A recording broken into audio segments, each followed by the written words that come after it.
So first of all, CAN initialization. What do we have here in this block? If you double click it, you will see first of all speed. You can use from presented range with values, not auto, so but exact values that we have here. So if you already defined this speed, you just specify it here. Next point is allowed to send CAN messages or forbid sending. Please, if you are not going to send anything, it is better to forbid just in case, in order not to allow accidentally damage the vehicle in case of some issues. And lower you see interface block. It appears when your device has two CAN interfaces. So for some devices we have only one CAN interface. For some devices we have two of them.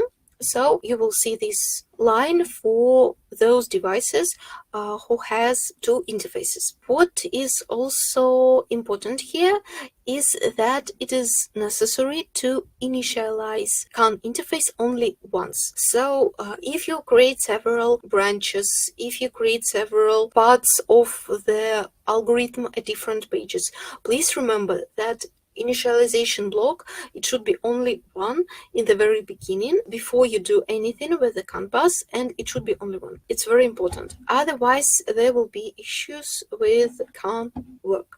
Next thing that you should better use, it is CAN filter. What for do you need this filter? Actually, if you connect it to the real vehicle, you may notice that it's a really huge amount of data which is coming from the CAN bus to the device. In order to filter them, in order to simplify for device searching process of data you are interested in, it is better to filter. So typically when you create easy logic algorithm, you know that I need this and that parameter, so it is better to filter all the unnecessary parameters that can be in the bus in order not to overload the device. What fields do we have in the add CAN filter block? First of all, we have identifier. What is important here that when you input some value here, it is just name of the variable. Please look at my mouse. In list of global variables, you will get this kind of name, and you have to go to some Windows calculator or in CAN scanner in the right top bottom. There is a calculator, and you should in hexadecimal format input this variable, this value of an identifier, and here you should present its decimal value. Of course, you can directly use this decimal value, actually not a problem, but we typically recommend to use like a name hexadecimal value. Why? Because it is easier to understand what kind of parameters we need to get from this identifier. I will tell a little bit later right now about it. So the next thing is mask. I will also tell about it in the next slide. And lower we specify identifier bits length, so it can be 29 and it can be 11. Here we've got 29-bit identifier and also interface that is optional. So if you've got two CAN interfaces, please specify the one that you need. Okay, so now a few words about identifier. So what do we have here? And what should we filter? Identifier of 29 bits identifier consists of 4 bytes. First of them is 18. Here it is priority of the message that was sent by some equipment. The lower this value, the higher is priority, and it is automatically filtered in CAN scanner. When you see this incoming value, so they are automatically filtered by priority. So the most important are in the top.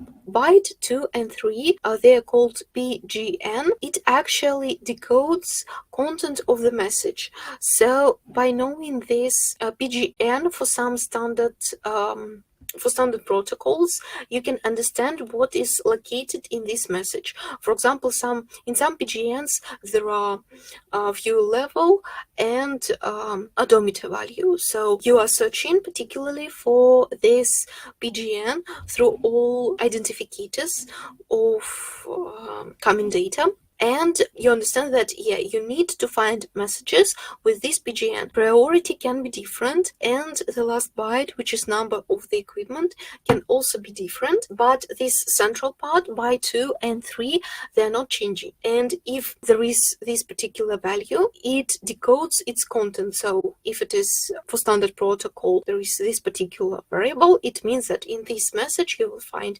odometer, fuel, gas pedal, brake pedal, anything that presented in the standard description for this PGN. When we filter, so when we apply mask, we actually typically filter in everything except this PGN. So we filter the beginning priority, we filter the number of equipment because we don't need typically this, and we take this central part. So how can we do this? So in order to do this, bitwise operations should be used. I briefly shown this slide at previous lesson, but let me tell today in details about it. If it is still not very clear for you, please read about bitwise operations in your native language. It will be much easier to understand. It's not the easiest topic. Just from my teaching experience in university, one of the most difficult topics to my students, but when they understand it, it's very easy to work with it. But just first understanding this idea for the first time, it takes a lot of efforts from many people. What kind of example do we have here? I took as an example status of the device. Each bit means something. Sometimes group of bits decodes some value. For example, bits 12 and 13, they decode signal quality, these two bits. And for example, we need to extract them from all the status variable. What should we do? We apply mask. First of all, few words about this bitwise AND operation. So when we typically use AND operation and compare two variables, if both of them are true, then AND operation, logical AND operation, it will give us true. In any other situation, it will give us false. When it is bitwise operation, it is the same, but it is applied to bits, not to the whole value, but it is related to two exact bits, which are staying in front of each other. So we take our status variable. If we want to extract from it these two bits, then we put ones in front of them, and all the rest place in mask should be filled with zeros. So idea of mask is that we should keep values of these variables and we should delete all the rest part. What will happen? So since it is logical AND, so it is true or 1 only when both values are 1. All the parameters except that one we are interested in, they will results of logical multiplication will be zeros in the beginning and in the end. And exact value that we had after logical multiplication, after logical AND, bitwise logical AND, it will be the same. So we will clear all the other values and keep only the place we are interested in. But what is important here is that this value is much bigger due to zeros that are staying here. That's why we need to make a bit shift. So what bit shift, what does it do? Imagine that you've got a border here, and when you move it, everything that moved behind the border, it is lost. So just if we create such kind of, so at first we apply bitwise multiplication for status using special mask with ones in front of the bits we are interested in.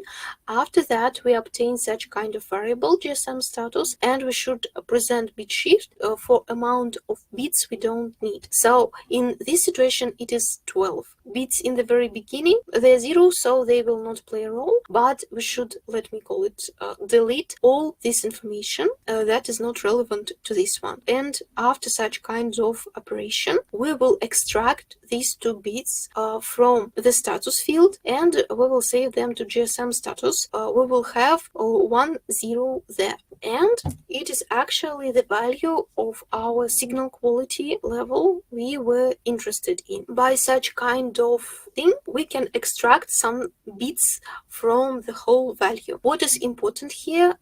Bit shift is specified in bits, so when you work with bitwise operations, you need to represent your values or your masks in binary format just for your convenience and for understanding. It is necessary for understanding how mask concept works. So, as for our identifiers, and mask that we apply to them. So here you can see these values in hexadecimal with hexadecimal names. It is for convenience because it is like 2 values represent 1 byte. We've got 4 bytes here. We are interested in these 2 in the very center. So what kind of mask should we apply? The mask with zeros in front of first byte, the last byte, and FFFF in the center. So if you convert it from hexadecimal to binary system, so you will find that this is ones. So once in front of PGN, and in hexadecimal it is FFFF. And by applying bit shift, we will be able actually to get this central value, these 2 bytes, for us, extract them from identifier and use for our logic. Sometimes we don't need to filter all this. Sometimes we can filter less. For example, such kind of mask will represent this, and that PGN. So depending on your needs, depending on your situation, you extract using mask only some particular PGNs that you are interested in, and you continue to work only with them, not with all information that are coming through the CAN bus.